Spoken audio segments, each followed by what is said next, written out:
26. He is doing putting the pop in your story, tools for engaging telling. Now, when we do this, it's also part of the Summit and Festival with Story Crossroads, and you can get this workshop individually or as the Summit Pass, and that includes everything, not just Cheddar, but everything with it.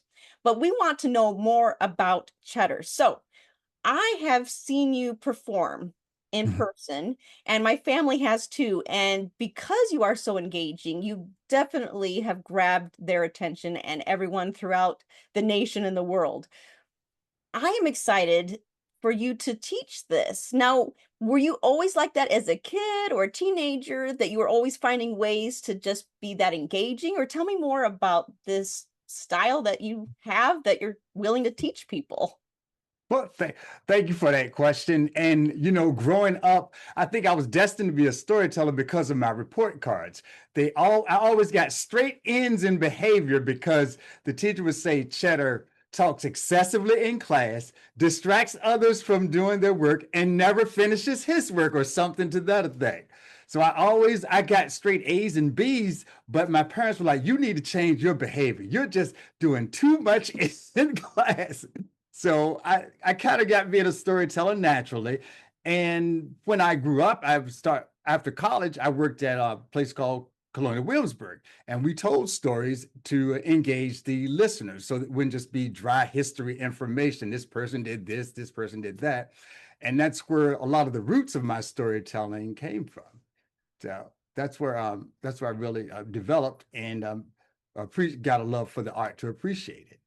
Well, it sounds like you didn't listen to their comments of "Oh, talks too much." I think it was because you talked just the right amount, and so you were balancing that. So how do you figure out how to balance being engaging or versus being too much, or like how do you figure that out for yourself?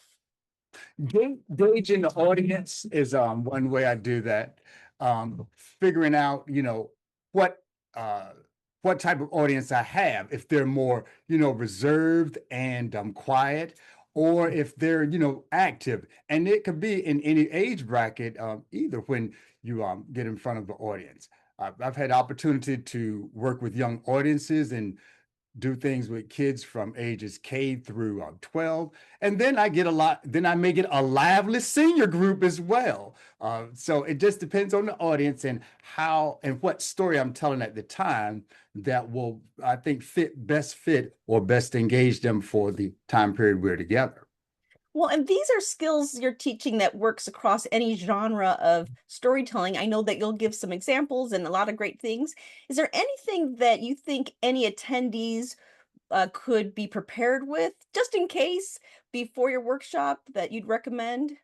Yes, I would definitely recommend bringing one of your favorite stories that you like to share. Bring a story that you'd like to put some pop in, but just curious as to how you can make it more engaging or more interesting for your next audience. Bring something like we used to say at the restaurant I work, never leave the kitchen empty-handed, never go back to the kitchen empty-handed. There's always something you can be holding on to or taking back and forth to make things better for others. Well, I know anyone going to this workshop, they definitely will not leave empty-handed or empty-minded or any emptiness at all. This is just going to be fantastic, everybody. So go ahead to storycrossroads.org/festival. You can see all the options, whether you're going to get his workshop or you're going to have it combined with everything else with the summit and festival.